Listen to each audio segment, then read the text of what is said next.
Bismillahirrahmanirrahim. Assalamualaikum warahmatullahi wabarakatuh. Alhamdulillahirabbil alamin. Asyhadu an la ilaha illallah, asyhadu anna Muhammadar Rasulullah. Allahumma shalli ala Muhammad wa ala ali Muhammad. Anak-anak, selamat datang kembali di KBM Daring Bahasa Indonesia kelas 7. Sebelum memulai pembelajaran, marilah kita berdoa menurut agama dan keyakinan masing-masing. Berdoa dimulai.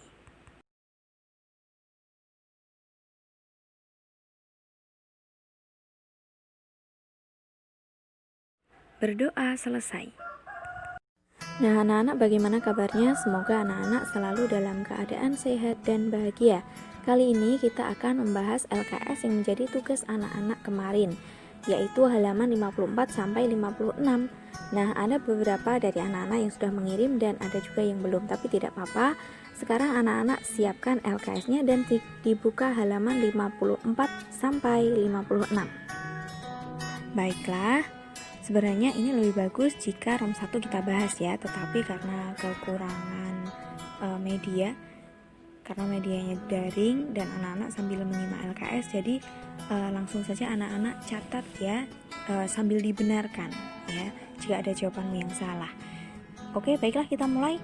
Nomor 1 untuk ROM 1 B, nomor 2 A, nomor 3 C, nomor 4 B, nomor 5 B, nomor 6 C, nomor 7 D, nomor 8 B, nomor 9 A, 10 C, 11 B, 12 C, 13 C, 14 B, 15 D.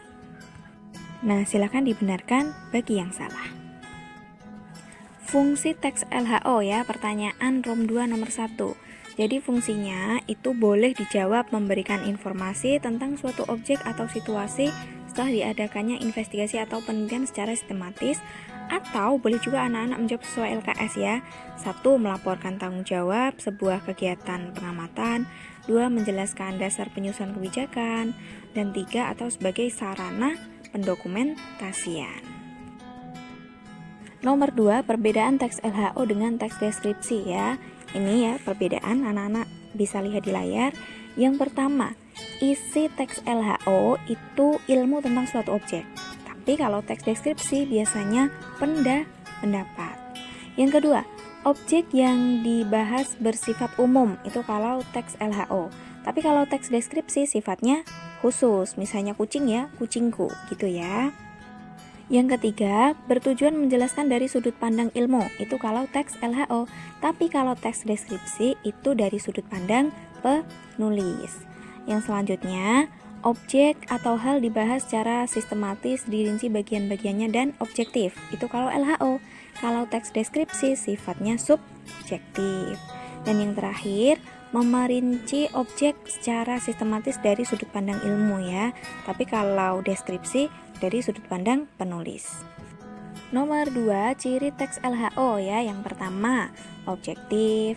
Yang kedua, universal, berdasarkan fakta, sistematis, sifatnya khusus atau spesifik, disajikan secara lengkap dan sempurna, dan terdapat objek serta disajikan dengan menarik. Itu ciri teks LHO ya.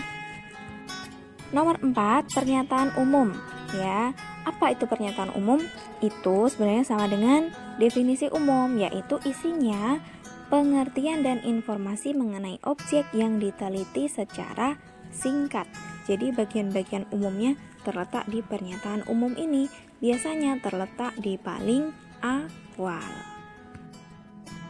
Nomor 5, tujuan teks LHO ya, yaitu tujuannya ini di LKS ada ya, memberi informasi tentang suatu objek tertentu berdasarkan fakta dan mencari pemecahan masalahnya berupa hipotesis. Atau anak-anak bisa menulis 5 poin di bawah ini ya, mengatasi persoalan, mengetahui perkembangan masalah, menemukan teknik, mengambil keputusan, sampai melakukan pengawasan atau perbaikan.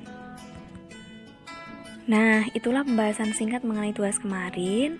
Untuk penugasan hari ini, anak-anak silahkan mengerjakan LKS penilaian akhir semester halaman 58 ROM 1 saja. Nanti, ingat ya, silahkan dijawab di link Google Form yang sudah Bu Guru sediakan. Nah, jadi nanti anak-anak mengerjakannya di link Google Form. Ditulis jawabannya di situ.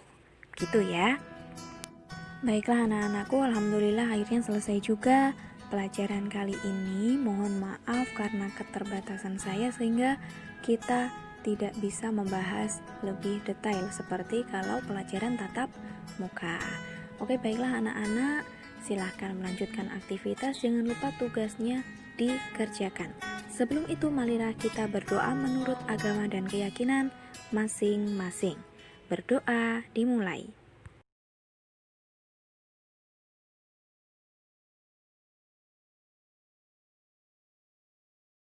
Berdoa selesai. Baiklah anak-anak, saya akhiri pembelajaran KBM Daring hari ini dalam mata pelajaran Bahasa Indonesia. Tetap semangat dan selalu sehat. Saya akhiri, saya minta maaf bila banyak kesalahan. Wallahul muwaffiq, wallahu a'lam bishawab. Jangan lupa tugasnya dikerjakan ya. Wassalamualaikum warahmatullahi wabarakatuh.